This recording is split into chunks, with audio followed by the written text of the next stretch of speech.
I think a big step towards understanding how the world works today comes with realising the goodies and baddies just ain't what they used to be. From the Godfather movie and Michael Corleone, we learned that the pursuit of power is not personal, that it's strictly business. And from another movie, The Usual Suspects, we learned that to seize power, you just need the will to do what the other guy wouldn't. So stress-tested and time-hardened are these truths, us little people are invited to hear them declared on the screen. The truth is so embedded in our everyday reality, courtesy of Hollywood and the rest of the media, they don't care whether we know it or not. After all, what are we going to do about it? All the time I hear people starting sentences with the words, they can't or they won't. In that context, they means the people with power, those manoeuvring to increase and consolidate that power. I always reply, they can, and because they can, sooner or later they will. I mentioned The Godfather, the epic about organised crime. It's my belief that sometime in the last century, government and business got into bed with organised crime, which is to say, with those with the will to do what the other guy wouldn't. I think that alliance has made all the difference. It's why I don't believe the running of the world is any longer about the same old goodies and baddies. For those with power, it's strictly business. For those who want to hold on to that power, by now it's also about self-preservation. Last week, the news was dominated by civil war in Sudan. I'd been waiting for the next distraction after COVID and climate crisis and war in Ukraine, and there it was. Just as with Ukraine, when the news broke about Sudan, I had to look at a map to remind myself exactly where it was. It sits on the Red Sea, on Egypt's southern border. As usual, it turns out geography matters. Sudan recently concluded a deal to let Russia base warships, including nuclear warships, in a port on the Red Sea. Warm water ports have been part of the Russian dream for hundreds of years. The United States don't like the idea of Russia in Sudan, not one little bit. This week, online news channel Redacted reported on recent events there. In August last year, while the deal was brewing, the US appointed an ambassador to Sudan for the first time in a quarter of a century. The following month, that ambassador warned Sudan not to finalise any deal with Russia. In November, US Secretary of State Antony Blinken urged Sudan to consider, quote, US support for the rapid formation of a civilian-led transitional government, close quote. In December, the US brokered what they like to call a framework agreement between Sudan's military leaders and pro-democracy parties. In February, Sudan went ahead with the deal with Russia. A few days later, the Biden administration sent $200 million in humanitarian aid to Sudan. And in March, Victoria Nuland visited Sudan to discuss democracy. By this month, conflict had escalated between Sudanese armed forces and a breakaway paramilitary group. Last week, the US began evacuating its people. Victoria Nuland is US Under-Secretary of State for Political Affairs, the same Victoria Nuland who in February 2014, while frustrated by EU hesitancy about opposing Putin, said, F the EU, except she used the whole word. While on the phone to US Ambassador to Ukraine Geoffrey Pyatt, a call that was recorded and leaked, Nuland later apologised. Nuland's faux pas came during the febrile time that followed Ukraine's then-President Viktor Yanukovych's ill-fated attempts to keep on side with both Washington and Moscow, to ride two horses with just one bottom. He was tempted by NATO and EU membership, but in the end, Putin, in the manner of the aforementioned Godfather, evidently made him an offer he couldn't refuse. And so all the way back in 2014, the fuse was lit for war. Ukraine is devastated. Hundreds of thousands are dead. Infrastructure shattered. Many billions of dollars, pounds and euros have already been blown there.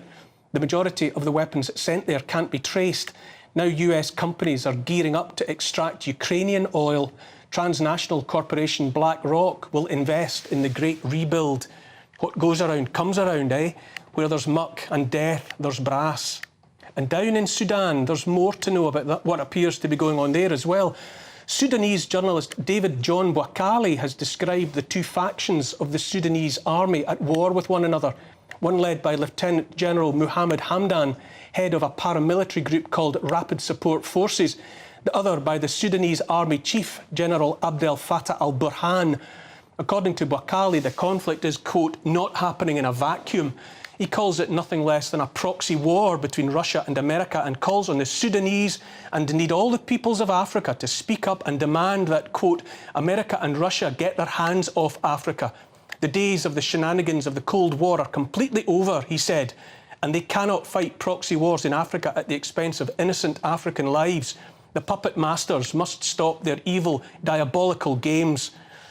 For those still thinking war is about protecting people and advancing democracy, I say maybe it was once, but that now it's strictly business at our expense. It's not just the US and Russia dabbling in Sudan, it's Saudi Arabia too.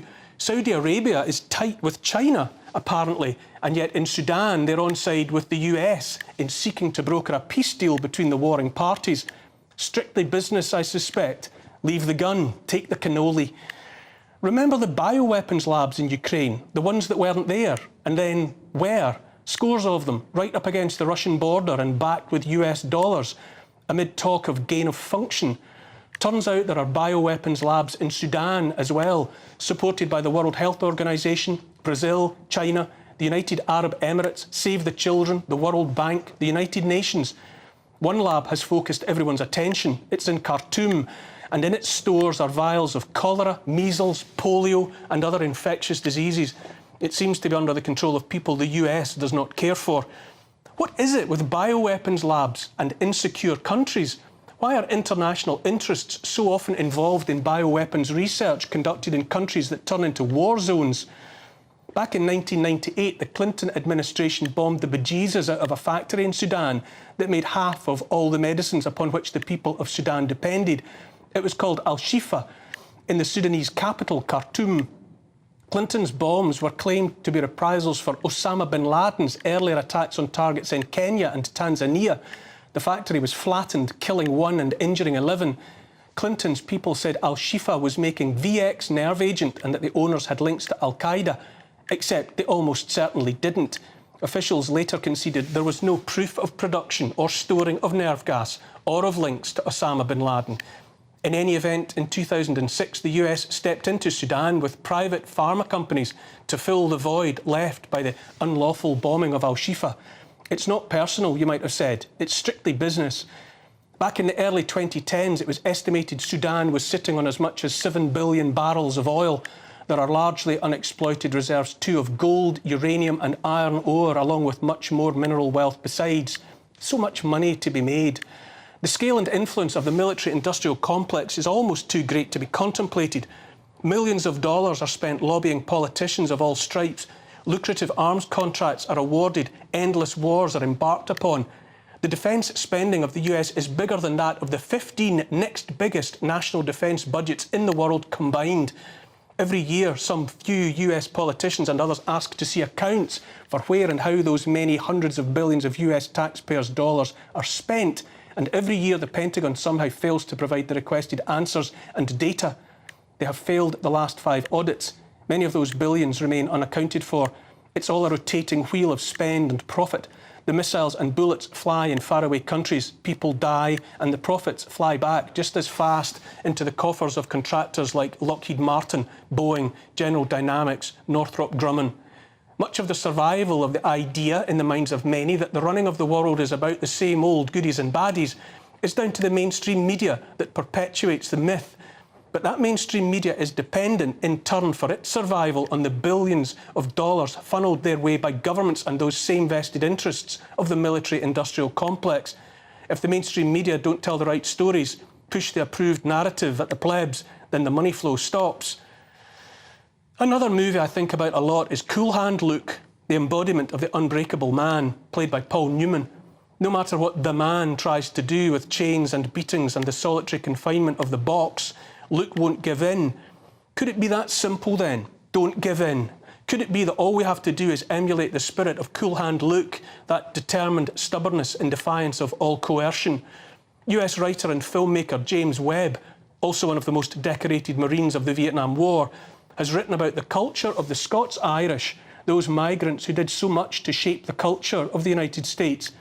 He has described the Rednecks, and that name is a badge not of shame but of glowing pride, as the sons and daughters of the Scots-Irish who from century to century and millennium to millennium defied, one after the other, the Romans, the Normans, the English aristocracy in Scotland and then in Ireland, then all of those elitists' descendants in the fledgling USA, as well as every other uncomprehending fool that ever got up in the faces of iron-hard people forged in one furnace after another, they never have and surely never will submit to any top-down authority that seeks to have them set aside their beliefs, their independence, their way of life, and meekly to do what they're told. In a card game in the movie, the eponymous Luke has useless cards but plays them with all that's needed, which is to say with guts and guile. When he wins and his opponent voices his astonishment about being beaten by a hand full of nothing, Luke says, "Sometimes nothing can be a real cool hand."